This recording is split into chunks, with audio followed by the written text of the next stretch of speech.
Students, we are going to discuss the second poem and the third line of that poem, which is prescribed in your syllabus of Flamingo. Let's see what's there.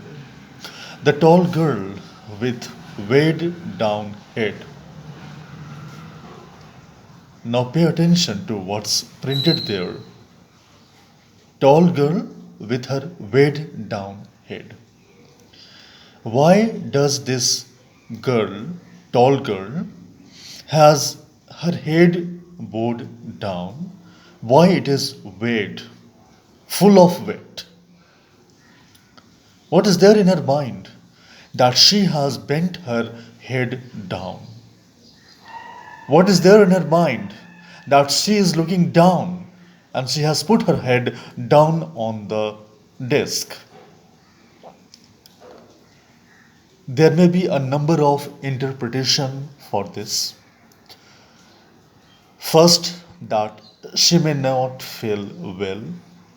She is not feeling well, that's why she has down her head.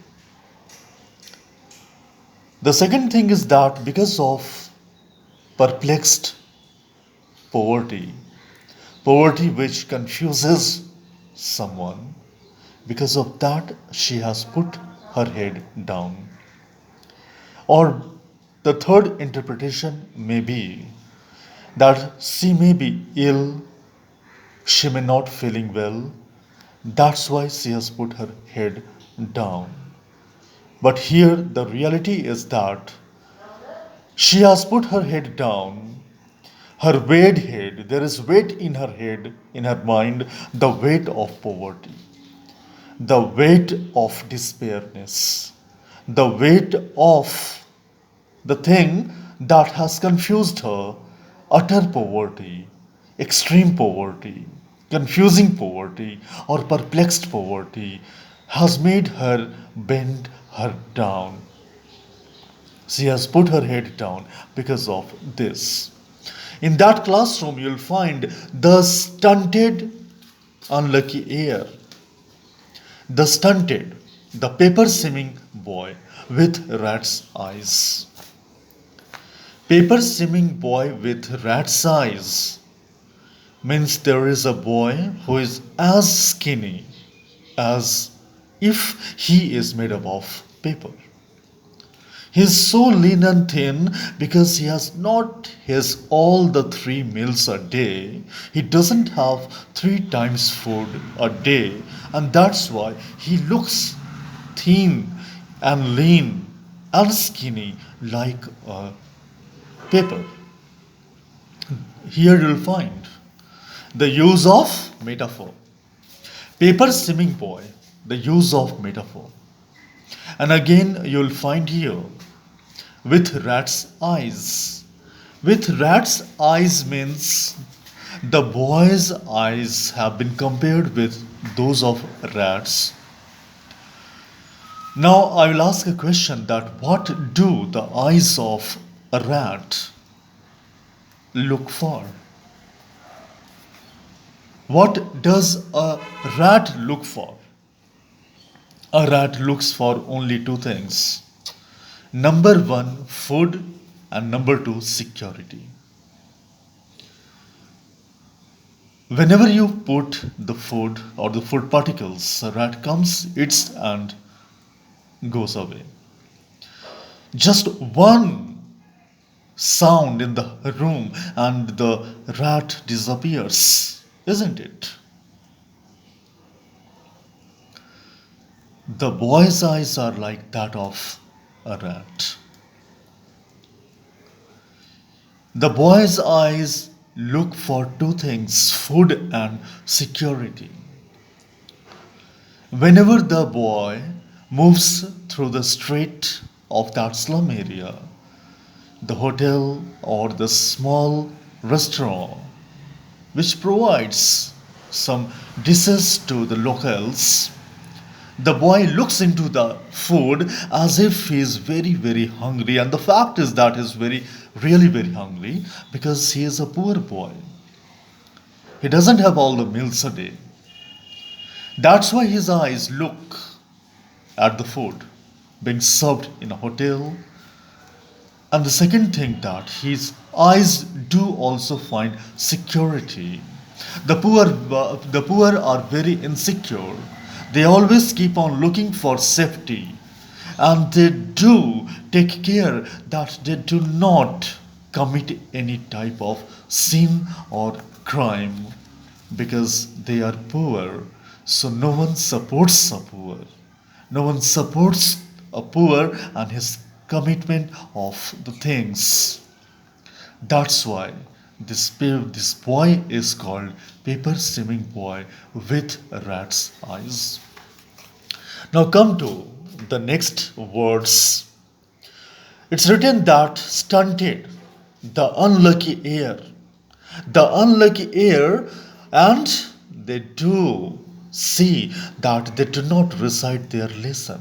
Unlucky heir of twisted bones, reciting a father's gnarled disease. The students, the children sitting in that elementary school classroom, they do talk about the disease of their father, the chronicle disease.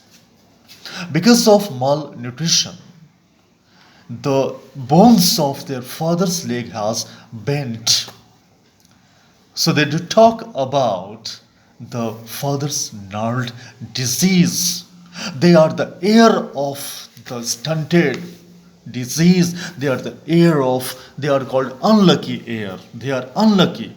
They are not fortunate to have all the comforts in life. They are not fortunate to have all the luxury in life. They are not fortunate to have all the things in life. So they are called unlucky heir of the bent bones of the gnarled disease. These children come to school not to study, but to discuss the problems of the house, but to discuss their problem, their father's disease, their mother's disease, and so on. Right? So what happens? So these children are called unlucky heir as they discuss their father's disease. Now, what is there that his lesson from his desk at back of the dim class, one unnoted, sweet and young. In this classroom, at the last benches, there sits a little boy, and this boy is young compared to the other children of that slum area's school. And the boy who is sitting at the back bench, since he is young in his age, so he is careless. He has carefree smile over his face, and his eyes shine because he thinks that as soon as the school will break up, he will go home and he will play different types of games. He will run after the butterflies, he will climb the treetop, and he will play with different types of animals. This boy, this young boy, or we say the youngest boy of the class, doesn't have to do anything with the reality of life, doesn't know from where the food will be cooked at home. So this boy is called the youngest one, and this youngest one is not face to face with the harsh reality of life. So this young boy is like a dreamer of good dreams, sweet dreams, living in the ivory tower of his imagination. And in his mind, there is only one thing, that as soon as he will go home after the school, he will play different types of games. Right? So this boy is there in that slum area. In the next class, we'll discuss the rest of the lines of the first stanza. Thank you.